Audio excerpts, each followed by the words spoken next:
ነብዩ አለይሂ ሰላቱ ወሰላም አንዴ ሱብሂ ሰግደው ተነሱና ዛሬ በህልም ያየው አሉ። የሚያምር ጀነት ውስጥ የሚያምር ቤተ መንግስት አየው። ይሄ ለኔ ነው እንዴ ብዬ መላእክቶችን ጠየቅኳቸው። ላ ያንተማ በጣም ግዙፍ ትልቅ ነው። ታዲያ ይሄ ማን ነው? የዑመር ነው ተባልኩ አሉ ነብዩ አለይሂ ሰላቱ ወሰላም። ሰይድና ዑመር ፍጻሜውን ልንገራችሁ። ከመሞቱ በፊት መዲና ላይ ያለ በርካታ ሰራዊትን ወደ ጦር ይልክ ነበር። እሱ ጂሃድ የመውጣት እድል ሰሃቦቹ እንዳትወጣ አሉት። አንተ ወጣ ሸሂድ ከሆንክ አገር ማን ይመራል? አንተ ተመለስ አሉት። ታዲያ ያኔ እጁን አነሳ ዱዓ አረገ። አላህ ሆይ ሸሂድነትን ወፍቀኝ ፊ መዲነቲ ረሱሊካ ሰለላሁ ዐለይሂ ወሰለም፣ ከነብዩ አገር ላይ እዝቹ መዲና ላይ ሸሂድ አርገኛ። ታዲያ ሰይድና ዑመር ኢብኑል ኸጣብ በሂደት ይሄን ነገር ይጠባበቅ ነበር። ሁዘይፋን አገኘ።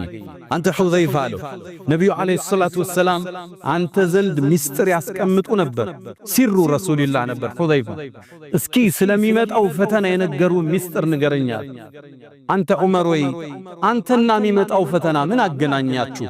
አንተ እኮ ፈተናው ሳይከፈት ነው ወደ አኺራ የምታልፈው አለ። ከዛ ደነገጠ ዑመር ቁጭ አለ። ያ ሁዘይፋ ምን አልካለው? ያ አሚረል ሙእሚኒን በይነከ ወበይነል ፊትነቲ ባበን መስዱደን፣ በአንተና በሚከሰተው የፈተና ማዕበል መሃል እኮ የተዘጋ በር አለ። ሰይድና ዑመር አስተዋይ ነበር፣ ገባው።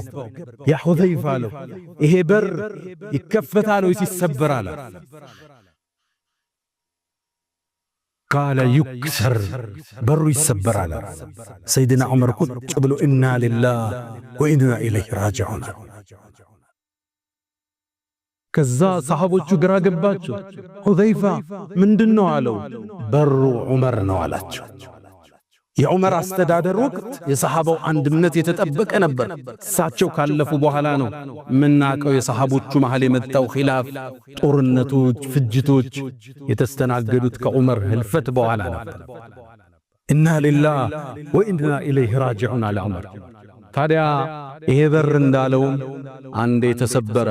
መስጂድ ላይ ቆሞ ያሰገደ አቡ ሉሉአት አልመጁስ የሚባል አንድ ግለሰብ ሶላት ላይ ያሉ በተመረዘ ቢላ መጥቶ ሆዳቸው ወጋቸው። ሰይድና ዑመርም ለሞት አፋፍ ላይ ደረሱ። ቤታቸው ወሰዷቸው። ልጁን ጠራና እባክህን አንሳኝና ጉንጨል አፈር ላይ ያስተኛዋል ሲለው አባቴ ለምን አለው። አርገኝ ነው ምልህ አረኩት አለ። እምባው የወረደ ወይሉን ለዑመር ኢለም ይግፊር ለረቢ፣ ጌታዬ ካርል ማረኝ ኢን ትልቅ ኃላፊነት ተሸክሜ ኑሬ ወይሉን ለዑመር፣ አላህ ካልማረኝ ወዮለት ለዑመር። ከዛም መጨረሻ ሸሃዳ ብሎችን ዱንያ አልተሰናበት። በርግጥም ዑመር ነብዩ አለይሂ ሰላቱ ወሰላም ወደ ነገሩት ጀነትን ያቀናል፣ ወደ ታዋቂው ቤተ መንግስቱ ያቀናል። በፍትህ መሩ፣ በፍትህ ኖሩ። ሰይድና ዑመር ፍጻሜያቸው አማረ። ወደ ተገነባላቸው ቤተ መንግስት አላህን ይገናኛሉ።